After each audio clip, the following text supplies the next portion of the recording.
Le 21 avril 2000 sortait le cultissime Love and Basketball, une œuvre signée Gina Prince by the Hood qui a marqué plusieurs générations, en particulier les 80 et les 90. Aujourd'hui, à travers cette vidéo, on va essayer de déterminer la secret sauce de cette œuvre qui permet à Love and Basketball de traverser les décennies et le faire encore pendant un bon moment. Si tu n'as pas vu Love and Basketball, je te conseille vivement d'aller regarder le film avant de visionner cette vidéo, car on va relater des événements marquants de ce film, où bien évidemment tu risques de te faire spoil violent. Bienvenue sur Renoir Movie, la chaîne qui traite de l'actu cinématographique afro. Let's go!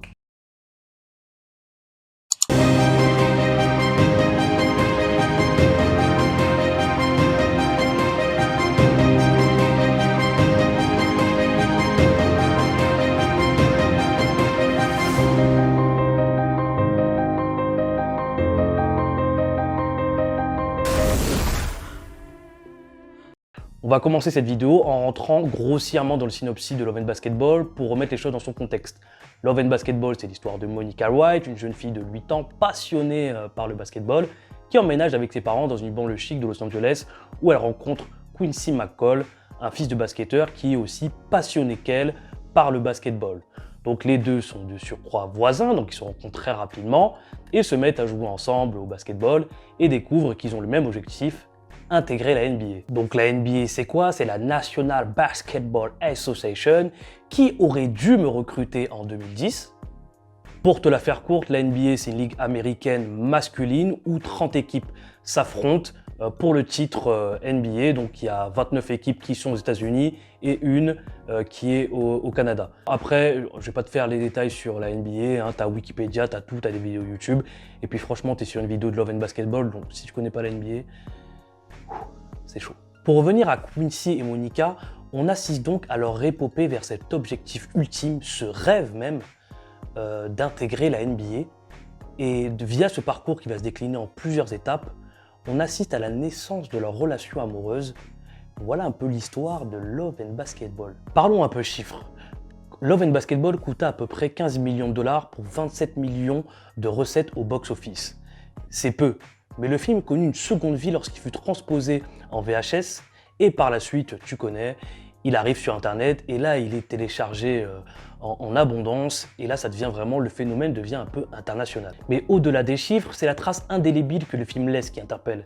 En effet, Love and Basketball est connu par la majorité de la communauté noire et certainement par l'entièreté de la communauté afro-américaine. Dans mon entourage, je connais pas un noir qui a pas vu Love and Basketball. En 21 ans, le film n'a pas pris une ride. Et je dirais même plus, il se bonifie avec le temps. Pour comprendre pourquoi ce film est considéré par beaucoup comme culte, je te propose de revenir quelques décennies en arrière, avant la création de Love and Basketball. Let's go!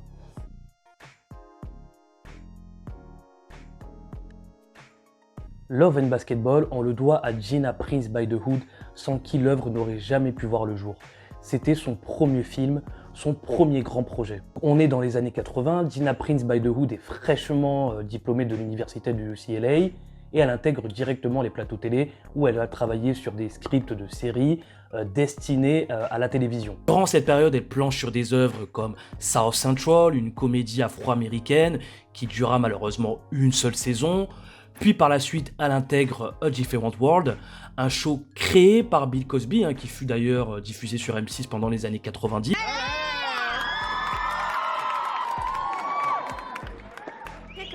L to the J. What's happening, baby?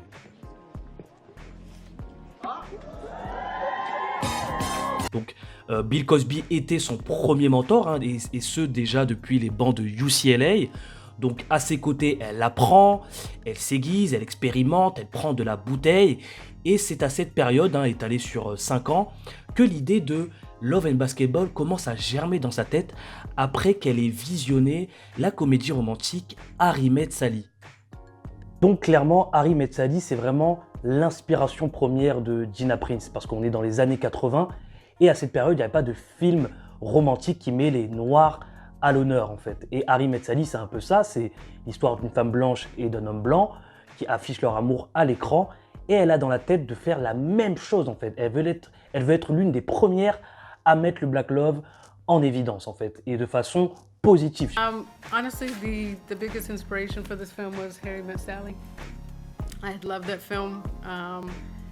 And honestly, it's very simplistic, but I thought in my head, let me write a black when Harry met Sally. Donc pendant l'élaboration de son script, Gina Prince Bythewood a besoin de substance. Et cette substance, elle va la chercher dans sa vie personnelle, dans sa jeunesse. Souviens-toi au début du film, quand elle embrasse Quincy McCall et qu'elle compte en même temps jusqu'à 10, c'est directement tiré de sa jeunesse. T'es prête?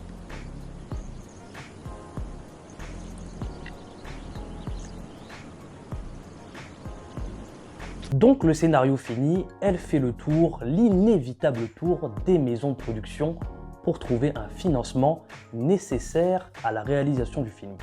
Et là, bien entendu, elle fait tout Los Angeles et tout le monde lui dit non, non. Mais par chance, elle finit par rencontrer Spike Lee qui lui se montre fortement intéressé par son projet. Donc on est dans les années 90 à cette période et Spike Lee jouit et est un des rares réalisateurs noirs à jouir d'une certaine crédibilité auprès des maisons de production hollywoodiennes. En effet, il surfait sur She Gotta Have It, sorti précédemment en 1986. Aujourd'hui, tu as la version actuelle Noah Darling qui est sur Netflix, tu as 3 saisons actuellement, donc pour ceux qui connaissent. Enfin bref, Spike Lee est en étroite collaboration avec New Line Cinema, donc un diffuseur de renommée mondiale qui se laisse influencer donc, par le projet présenté par Spike Lee. Donc à partir de là, on a le diffuseur, le producteur donc Spike Lee, parce que Spike Lee était aussi producteur, donc ce qui fait que Gina Prince Bythewood se voit remettre une enveloppe de plusieurs millions de dollars en fait. But once I found Spike Lee, who produced it, and then New Line Cinema, like they let me cast Sanaa Lathan, who was unknown. They gave me more money than I asked for, which was a shock. I had never directed a film before. I'm pretty sure that they thought, because Spike was a producer, if I totally messed up, that he would step in and save me. À partir de là, Gina Prince Bythewood a le financement nécessaire pour matérialiser sa vision. Ça y est, elle a atteint son but après avoir trimé. Grâce à Spike Lee et son esprit de solidarité, mais il faut le dire, oui, il a été opportuniste parce qu'il y avait de l'argent à se faire, mais il faut vraiment garder en mémoire ce mot solidarité. Sans cette rencontre avec Spike Lee, elle n'aurait jamais eu l'argent, ou alors elle aurait attendu des années avant de l'avoir. Donc maintenant qu'elle a l'argent, on passe à la troisième partie qui s'annonce fort intéressant, le casting. Let's go! Que serait Love and Basketball sans son casting aux petits oignons? En effet, on retrouve des grands noms de l'industrie noire américain comme Gabrielle Union, Tyra Banks, Debbie Ann Morgan, Alfred Woodard, Omar Epps bien entendu, Regina Hall et bien sûr sa meilleure amie, Sanaa Lathan. Voilà, Sanaa Lathan c'était déjà un nom dans l'industrie par l'intermédiaire surtout de son père qui est réalisateur, producteur, donc elle y va, elle a le rôle. S'est pliée. Par contre, elle a souffert pour la préparation. Elle n'est pas basketteuse en fait, Sanaa Lathan, jusqu'à présent. Elle s'est préparée pendant des mois et des mois, elle a souffert. Elle en garde un souvenir traumatisant, comme elle explique en interview. Love and Basketball kind of ruined it for me. I had to be immersed in that world. The shoot was kind of traumatic for me because I wasn't a basketball player and I had to look like one, and I was surrounded by basketball players and nobody knew who I was, and they were like, who is this girl who can hardly play basketball? You know what I mean? Tout le contraire de son camarade de promotion, Omar Epps, qui lui s'est entraîné 2 semaines. Quoi. Vraiment donner beaucoup de crédit à Sanaa Lathan parce que c'est vraiment donné lors de la préparation et on ressent son travail à travers son personnage de Monica White qui transpire la crédibilité. Et grâce à sa prestation, grâce à sa performance, elle crève littéralement l'écran. Et jusqu'à plus de 20 ans plus tard, Sanaa Lathan est celle qui subit de plein fouet l'impact de l'héritage de Love and Basketball. People, it's the Love and Basketball. People call me Love and Basketball on the street. They're like, love and Basketball. I love you, Love and Basketball.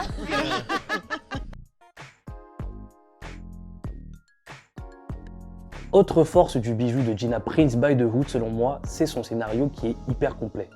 En effet, on a le tronc commun qui est le basketball. À cela vient se greffer la relation de Quincy McCall et Monica White. Leur relation débutant au plus jeune âge, on les voit ensuite évoluer au lycée, à l'université, pendant leur carrière professionnelle et la finalité, la vie de famille. Que tu sois un enfant, un ado, un jeune adulte ou un parent, tu te retrouves au moins dans une de ces étapes. Et c'est ce qui fait la force de Love and Basketball. L'œuvre arrive à toucher un large public de tout âge en fait.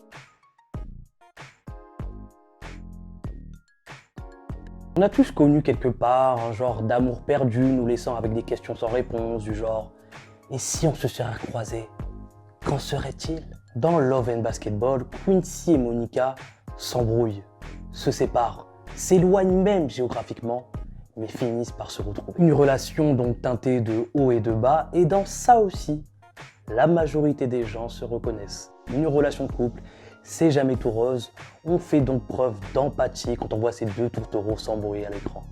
Parce qu'on comprend. On comprend.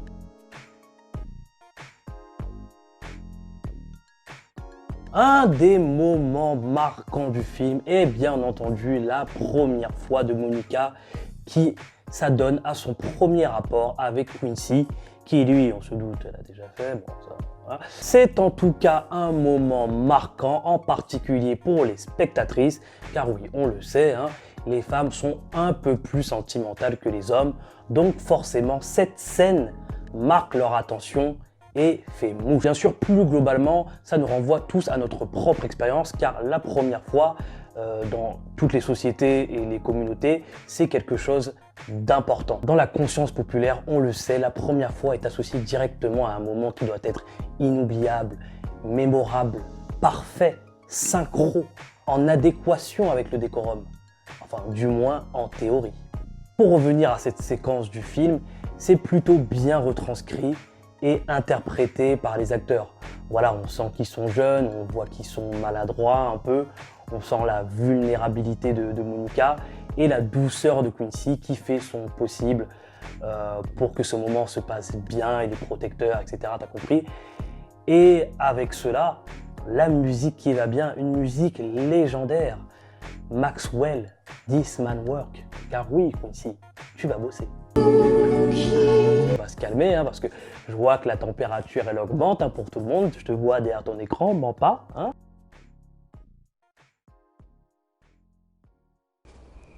Je joue contre toi. Quoi? Un match, 1 contre 1. Pour gagner quoi? Ton cœur. Vous le savez aux États-Unis, le sport dominant au sein de la communauté noire, c'est le basketball. Il n'est pas rare pour eux d'utiliser cette pratique pour régler certains problèmes, soit pour de l'argent, un pari, ou même gagner le respect. Ici, c'est au nom de l'amour qu'on aura droit à un 1 contre 1, Monica White versus Quincy McCall, donc un 1-on-1 provoqué par Monica White. Donc c'était un moment vraiment culte car la partie était vraiment intense, plein de trash talking. Vraiment pour les fans de basket, on passe vraiment un excellent moment, même pour les spectateurs en globalité, mais pour les basketteurs, on se comprend, on connaît. Le message marquant de cette scène, c'est la requête de Monica qui n'hésite pas à confronter Quincy en mettant sa fierté de côté, son ego de côté, pour récupérer le cœur de celui qu'elle aime. Dans une société où on encourage les hommes à faire la cour aux femmes pour obtenir leur faveur, ici c'est le contraire qui se passe. C'est Monica qui prend les devants. C'est elle qui prend les rênes, qui prend les risques, qui fait le premier pas pour confronter Quincy avec ce 1 contre 1 pour récupérer son cœur. Un moment fort appréciable, en particulier pour la jante masculine.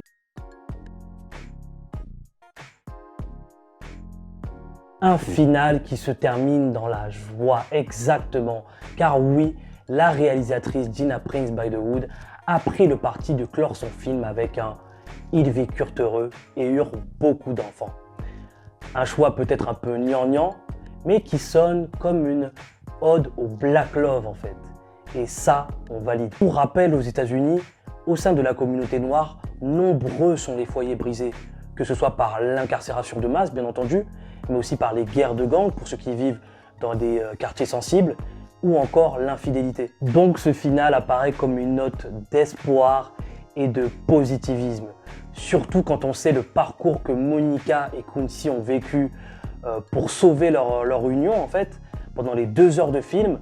cette finalité apparaît pour les spectateurs comme un ouf de soulagement, car on sait comment leur parcours fut éreintant. Voir leur famille réunie sur un parquet de la WNBA, donc la ligue féminine de basketball où évolue Monica à la fin, c'était vraiment un moment marquant, mémorable, émouvant et positif. Et il y a certainement d'autres qualitatifs, quoi. Donc voilà, on arrive à la fin de cette vidéo. Avec tous les éléments que je t'ai donnés, tu comprends pourquoi Love and Basketball est une œuvre tout simplement cultissime. Et je pèse mes mots. N'hésite pas, si tu as apprécié la vidéo, de partager, liker et surtout commenter. J'ai besoin de ça, d'avoir tes retours. Qu'est-ce que tu as pensé de Love and Basketball? Pourquoi pour toi c'est culte? Pourquoi ça ne l'est pas? Dis-moi tout en commentaire. En tout cas, maintenant, tu as mon point de vue. N'hésite pas à venir sur la page Facebook, la page Instagram. On est déjà presque 3000. Qu'est-ce que tu attends? Viens, si tu n'es pas abonné. Viens, prends le train en marche. Viens, il y a plein de bonnes choses. Voilà, donc merci d'avoir visionné la vidéo si tu es arrivé jusqu'à la fin. C'était David pour vous servir sur Renoir Movie, la chaîne qui traite de l'actu cinématographique afro. Allez, salut!